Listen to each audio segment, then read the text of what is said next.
L'économie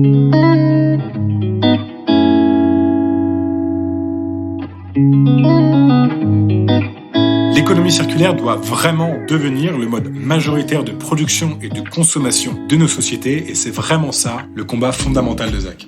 BNP Paribas Personal Finance vous invite à découvrir On the Way, le podcast qui explore les chemins de la consommation responsable. Entrepreneurs, acteurs du monde de l'entreprise ou chercheurs, On the Way donne la parole à ceux qui agissent jour après jour pour construire une consommation plus durable. Bienvenue et bonne écoute. Bonjour à toutes et à tous, donc Pierre-Emmanuel Saint-Esprit, cofondateur de Zach. La mission de Zach est de lutter contre le gaspillage électronique, puisqu'il faut savoir qu'aujourd'hui on est sur 54 millions de tonnes de déchets électroniques produits annuellement dans le monde, ce qui est absolument considérable, et les perspectives à 2030 sont tous 70 millions de tonnes si on ne fait rien pour inverser la courbe. Et comment on fait ça ? On s'assure de donner la meilleure des secondes vies aux produits usagés ou inutilisés des particuliers et des entreprises.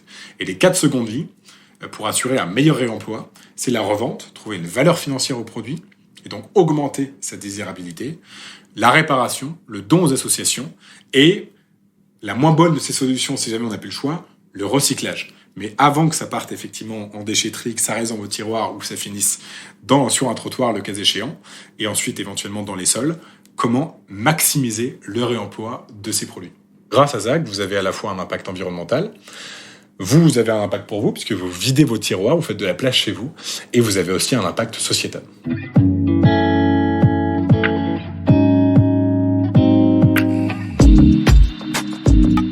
Comment j'ai cofondé Zach avec Timothée Mével, du coup mon associé sur le projet Zach. En fait, j'étais en cours à l'université de Berkeley en Californie avec Timothée. Lui a fait un master en entrepreneuriat à Polytechnique et était à Super Héros avant. Puis moi, j'ai fait une école de commerce, l'ESSEC. On s'est retrouvés sur le banc de cette université et on devait créer un projet entrepreneurial. Il se trouve que Timothée a proposé cette idée qui venait d'une expérience assez marrante personnelle. Lorsqu'il était petit, il était responsable du compte eBay de la famille. Son père lui avait dit, revends tous les objets dont on ne se sert plus familialement parlant, et puis ce qu'on va obtenir de cette revente, tu pourras en garder une partie. Timothée m'a proposé ce projet qui était à la fois intéressant pour commencer à creuser le marché, creuser l'idée, etc. Et puis qui avait une fibre environnementale, puisqu'il s'agissait de favoriser la revente de produits qui ne servaient plus. Et c'est comme ça qu'on a commencé à travailler ensemble, qu'on s'est plus, entre guillemets, jamais séparés jusqu'à aujourd'hui. Derrière, on a continué à travailler sur le projet de retour en France. On a été accéléré dans l'incubateur du Nouma, qui était à l'époque dans le chantier, et puis accompagné pas mal d'entreprises qui se lançaient. C'est d'ailleurs Nouma qui a accompagné Back Market aussi, un des leaders des produits de la revente de produits reconditionnés qui s'est lancé en 2014. On terminait nos études. On a vraiment lancé cette entreprise pendant nos études. Moi, je terminais une alternance dans un cabinet de conseil. Timothée terminait son master. Et progressivement, on a décidé vraiment de se consacrer à 100% à ce projet. C'est notre premier emploi pour tenter pas mal de choses et puis donner une vraie existence de société. Parce qu'on a créé la société en mai 2016. Le premier cabis a été obtenu en mai 2016. Et c'est là où a été vraiment le point de départ, on va dire. On avait 22, 23 ans, le point de départ de cette aventure entrepreneuriale.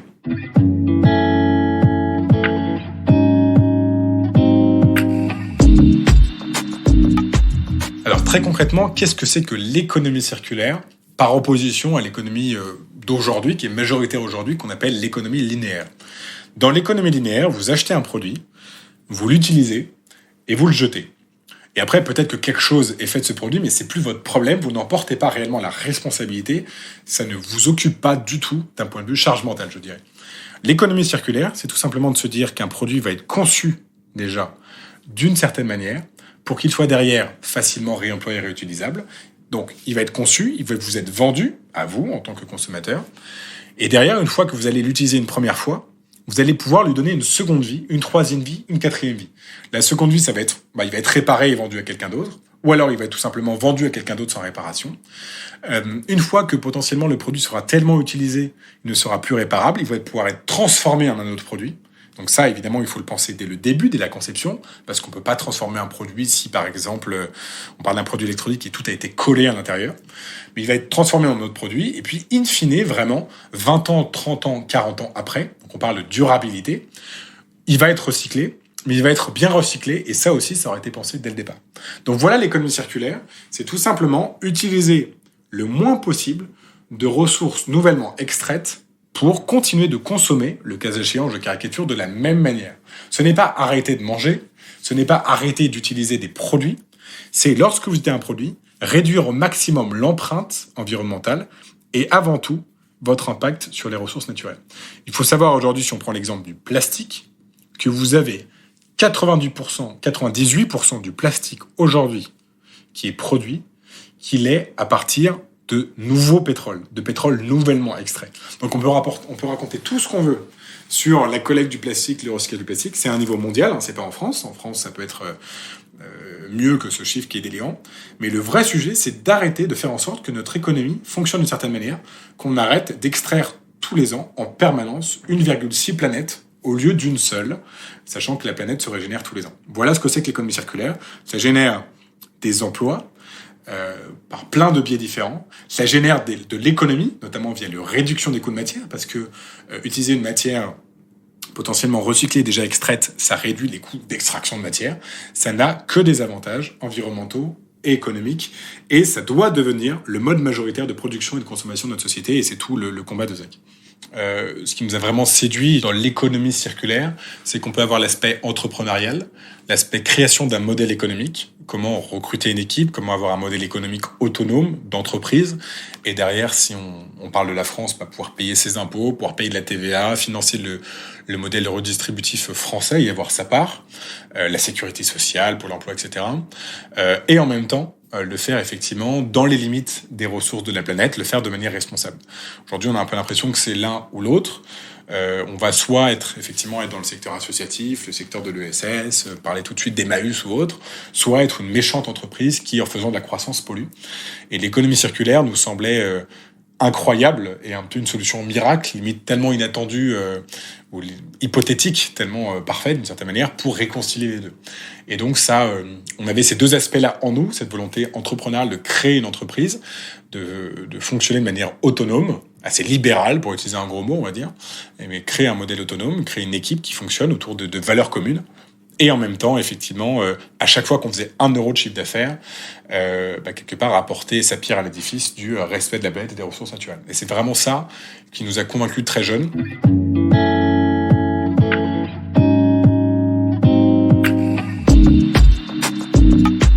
Après, Timothée et moi, on a toujours été, pour le coup, effectivement, convaincus qu'il faut respecter la planète. Je pense qu'on fait partie d'une génération, j'ai 28 ans et lui 29, on fait partie d'une génération qui a besoin de sens dans son métier, qui peut être assez rapidement exaspéré par le fait qu'on ne fasse pas attention à la planète, puisque c'est aussi notre planète derrière, on a encore beaucoup d'années à vivre. Personnellement, j'ai 2 enfants qui sont en bas âge, donc je sais aussi que tout ce qu'on fait actuellement aura des conséquences pour eux.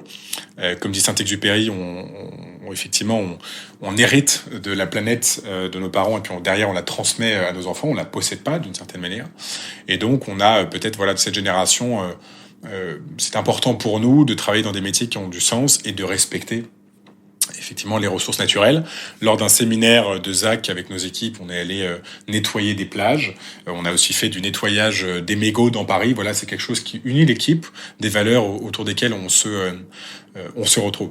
C'est vraiment important aujourd'hui, effectivement, je pense pour notre génération, et d'ailleurs pas juste notre génération, il y a beaucoup de personnes un peu plus âgées, entre guillemets, si je puis me permettre, qui réfléchissent à des réorientations actuellement, d'avoir du sens dans son travail, de pas attendre 10 ans, 15 ans avant de se dire pourquoi je travaille, quelle est ma mission, pourquoi suis-je fait d'une certaine manière. Donc c'est vrai que c'est une grande chance, et je la souhaite au maximum de personnes, de trouver rapidement un alignement en fait entre son travail, ses convictions, et un alignement se ressent, c'est-à-dire qu'on est heureux d'aller au travail, on est heureux des différentes étapes qui sont franchies, alors que sinon il y a peut-être un côté un petit peu robot ou un côté un petit peu frustré assez rapidement, il y a besoin de changer de travail assez souvent.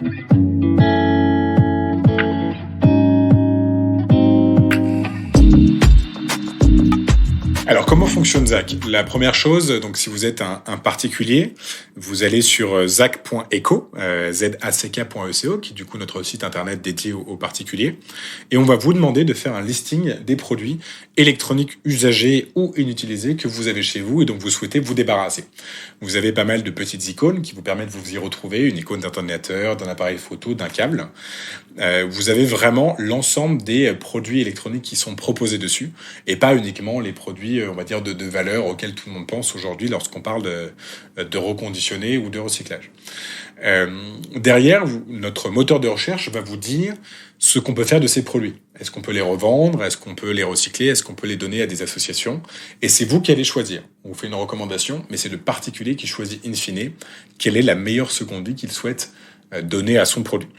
Ensuite, on va vous proposer de télécharger une étiquette postale après que vous ayez rempli vos informations sur votre compte client ou une étiquette relais colis si vous préférez. Vous allez mettre tous vos produits dans un petit colis, un colis assez classique, déposer ensuite ce colis à la poste ou en relais colis et sous 30 jours maximum, on va traiter vos produits, faire l'inventaire, bien vérifier ce qui est arrivé, faire le diagnostic des produits, revendre les produits qui sont valorisables, c'est-à-dire qu'ils ont une valeur financière, et recycler les autres en France dans le respect de l'environnement avec des partenaires certifiés. Et on revient régulièrement vers vous en vous envoyant des mails pour vous tenir au courant du processus. Sous 30 jours maximum, du coup, vous êtes aussi crédité sur votre cagnotte en ligne, un peu pour ceux qui connaissent comme un Lydia ou un Pumpkin ou un compte bancaire BNP, tout simplement. Et vous allez avoir la possibilité soit de virer l'argent sur votre compte en banque ou de soutenir une association. Tous les ans, en fait, Zach fait un concours d'associations pour en soutenir 3, pour pas trop diluer nos efforts et pour les soutenir concrètement. Alors, on les soutient par des dons de matériel, mais aussi par des dons financiers. Aujourd'hui, on en a 3. On en a une qui lutte contre la fracture numérique, donc qui forme des personnes tellement éloignées du numérique que c'est très difficile pour elles de vivre au jour le jour, pour faire des déclarations d'impôts, pour booker un rendez-vous médical sur Doctolib ou autre. On soutient une association qui fait de l'économie circulaire dans le mobilier, donc qui permet de donner une seconde vie à plein de meubles qui sinon partent à la décharge, et qui au passage emploie des gens qui sont aussi éloignés de l'emploi. Et puis on va avoir une association qui lutte pour l'insertion professionnelle de réfugiés. Voilà. Donc vous avez la possibilité aussi d'avoir un impact social grâce à l'argent, je dirais, généré par l'économie circulaire. Donc ça, c'est pour la partie particulier. Je fais la transition en disant que les particuliers peuvent recommander leur entreprise à Zach. Donc, par exemple, aller voir son office manager ou son responsable de l'IT en disant j'aimerais beaucoup que mon entreprise, parce qu'on est citoyen, mais on est aussi collaborateur, rentre dans la boucle de l'économie circulaire.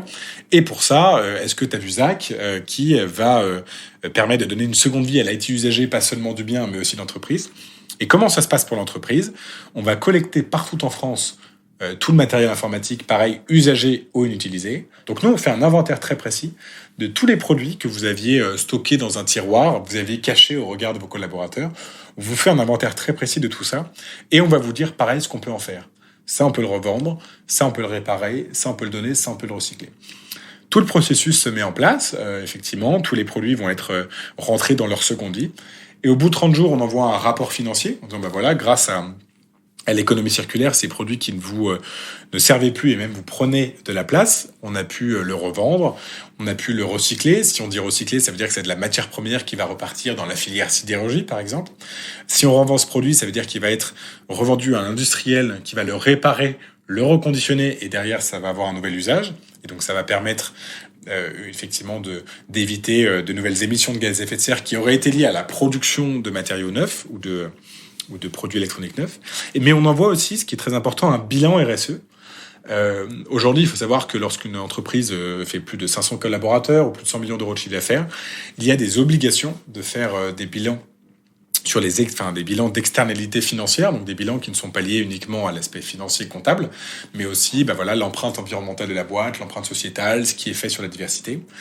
Et aujourd'hui, on manque pas mal de solutions lorsqu'on parle d'empreinte environnementale pour vraiment commencer à agir. Donc il y a beaucoup de boîtes qui disent on va faire des choses, on va faire un bilan carbone et tout, mais une fois qu'on a fait le bilan, comment on améliore? Donc nous, on a une solution simple pour commencer à réduire l'empreinte environnementale de son entreprise. On fait tout pour que ça soit au maximum très simple via l'IT usager. 80% de l'empreinte numérique d'une entreprise est liée au hardware, aux produits électroniques. Donc on peut commencer très concrètement à avoir un impact. Mais derrière, il faut des chiffres pour le prouver. Et donc on envoie ce bilan dans lequel on dit, voilà le volume des produits électroniques que vous avez sauvé de la décharge. Voilà le tonnage équivalent CO2. Et voilà, matériau par matériau, ce que vous avez sauvé. Il y avait 10 kilos de cuivre, 30% de lithium. Et ça, c'est visuel.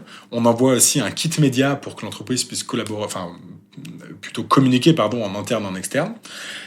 Comme on est labellisé par l'ADEME, entreprise engagée pour la transition écologique, on délivre aussi un certificat de lutte contre le gaspillage des produits électroniques. On évoque aussi l'impact sociétal, le nombre d'heures financées en insertion professionnelle.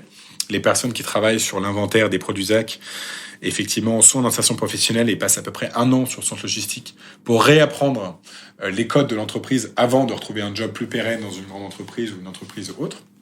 Et donc, effectivement, comme nous, on finance ça via l'inventaire, l'entreprise a directement un impact sociétal. Et ce rapport est intégrable en totalité dans ces fameux bilans qui sont demandés lorsqu'on fait un audit extra-financier. Donc voilà tout le processus qui peut à peu près 30 jours.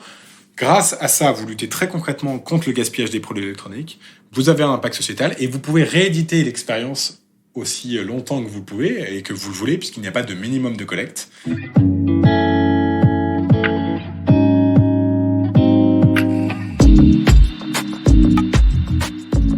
Alors, il faut savoir que l'économie circulaire, c'est quelque chose dont beaucoup de gens parlent aujourd'hui, mais qui reste quand même globalement assez flou. On confond pas mal de fois avec le recyclage, alors que l'économie circulaire, il y a une approche beaucoup plus complète et complexe que ça.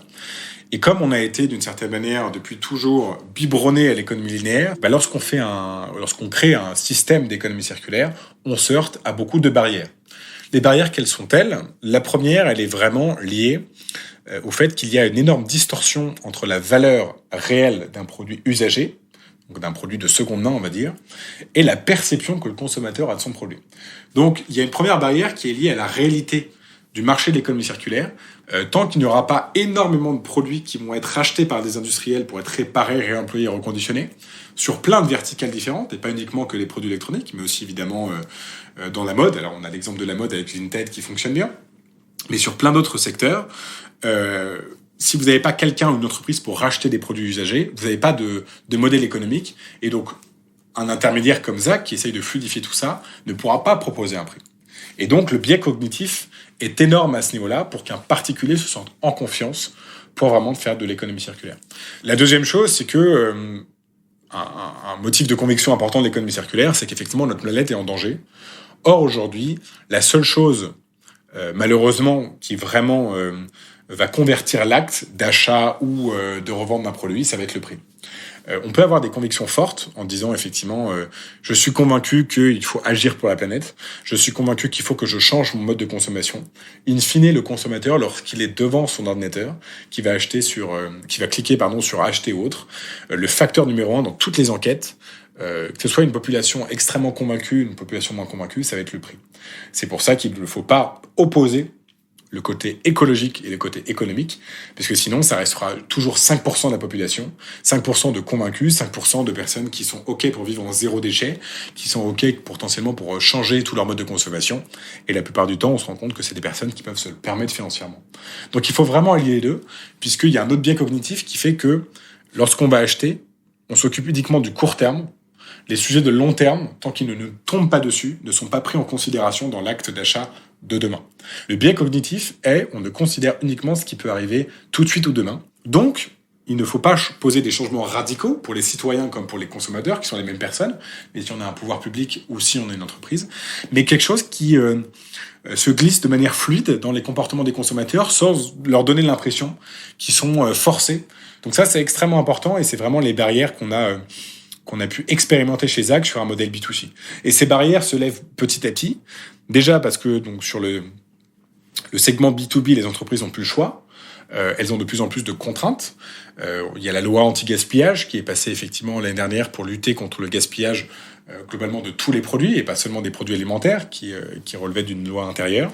Il y a l'interdiction de la destruction des invendus non alimentaires, une feuille de route écologie numérique qui vient d'être votée qui par exemple explique que l'État doit faire en sorte que dans la commande publique il y ait 20% de produits reconditionnés. Donc il y a de plus en plus de contraintes au niveau entreprise, en même temps que la montée de la conscience des collaborateurs qui demandent que l'entreprise fasse attention.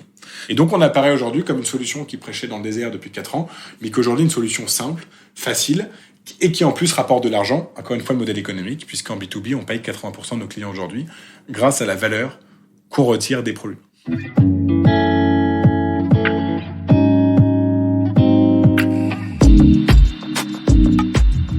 Quelles sont les perspectives de ZAC aujourd'hui ?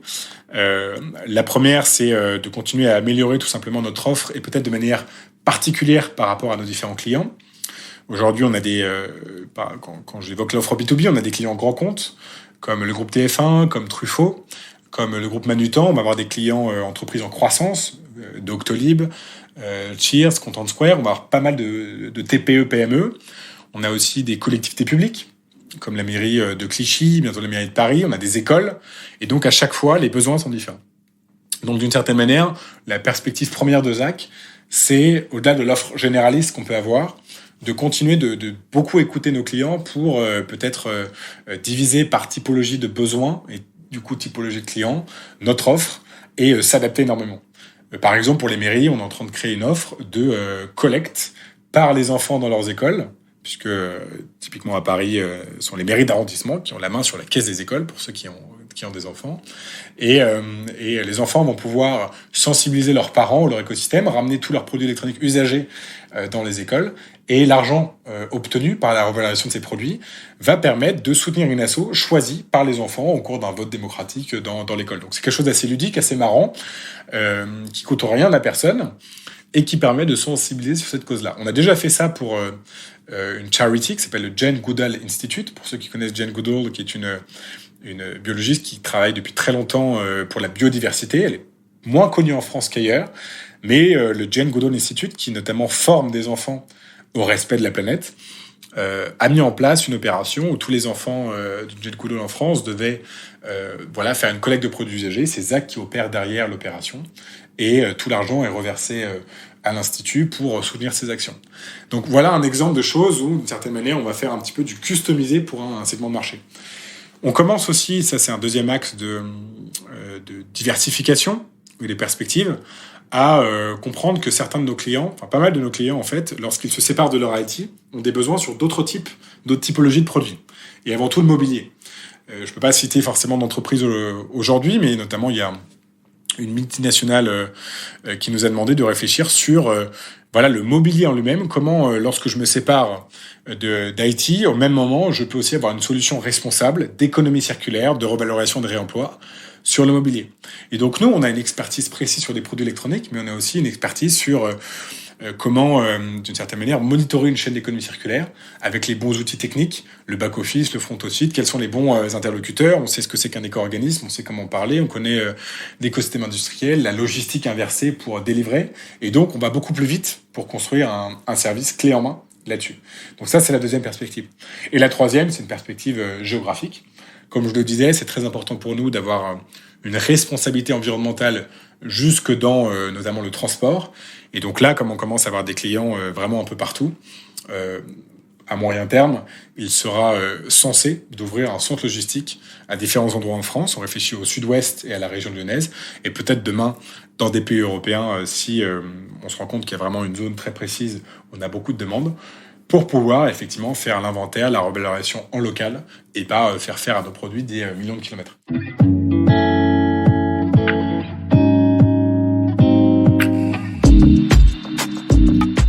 Alors, si je devais donner un conseil à un consommateur, le premier, et peut-être le plus important, c'est tout simplement de se dire que il n'y a pas de petits pas. Très, très souvent, à cause d'un mauvais marketing de l'écologie, et les coupables se reconnaîtront. Je dis ça en rigolant, mais vraiment, l'écologie, d'une certaine manière, est vue comme un gros mot, quelque chose de très complexe, qui va révolutionner notre façon de consommer, notre façon de se comporter. Et d'une certaine manière, d'un point de vue écosystémique, c'est vrai. Il faudra que beaucoup de choses changent. Mais le problème, c'est que si on oublie la partie cognitive et l'inertie d'un groupe, en fait, on n'arrive à rien et personne ne change. Donc, mon premier conseil, c'est de se dire qu'il n'y a pas de petits pas et que tout le monde peut faire un petit peu d'écologie, en tout cas de changer à minima nos comportements, et ça peut avoir, sans qu'on s'en rende compte, d'une certaine manière, un impact important. Donc, se dire qu'il suffit pas grand-chose pour changer. On a tous le droit d'avoir de petits péchés mignons, des choses un petit peu pas top d'un point de vue environnemental, mais les mettre en place. Donc ça peut être les choses les plus classiques, mais effectivement, lorsque vous avez le choix entre deux produits qui ont à peu près le même prix, essayez de se donner du mal pour chercher lequel est le plus durable. Trouver, il y a un indice de réparabilité sur les produits électroniques qui est du coup inclus dans la loi anti-gaspillage, qui va progressivement apparaître dans les rayons sur certaines typologies de produits comme les téléphones. À prix égal, favoriser, faire l'effort de regarder, favoriser ça. lorsque vous avez un produit qui marche plus, au lieu de s'énerver et de le foutre directement ailleurs à la poubelle et racheter du neuf, se renseigner si c'est pas hyper simple de le réparer. Et vous allez gagner d'un point de vue argent. Et puis c'est aussi grisant de réparer un truc, se dire qu'on est un peu un MacGyver. Attends, j'ai réussi à réparer mon truc, et puis je l'ai fait tout seul, et puis ça s'est résolu plus rapidement que si je m'en étais débarrassé, parce que pour m'en débarrasser, il faut que quelqu'un vienne le chercher, pendant 2 semaines, j'en ai pas, etc. Donc réfléchir à tous ces trucs qui font que sans changer votre quotidien, même potentiellement en l'améliorant, vous pouvez faire du durable et de l'économie circulaire. Donc recherchez tous ces quick wins où, sans vous marketer écolo, vous allez faire ça de manière intelligente et vous allez tout simplement y gagner aussi. Tout en, si vous avez pour le coup du temps pour le faire, réclamer de vos dirigeants ou de votre entreprise, donc dirigeants dans l'entreprise ou dirigeants tout simplement à un niveau national. Là, il y a les régionales qui arrivent, d'un point de vue aussi élection présidentielle, réclamant d'être aidés sur ce sujet, que ça devienne un sujet vraiment au cœur. Comment faire de l'écologie sans diviser, sans faire en sorte que ça soit tellement complexe, que ça soit utopique et impossible à faire, mais réclamer des dirigeants qui pensent à des solutions intelligentes, mais qui ont un vrai impact pour prendre ce sujet en compte.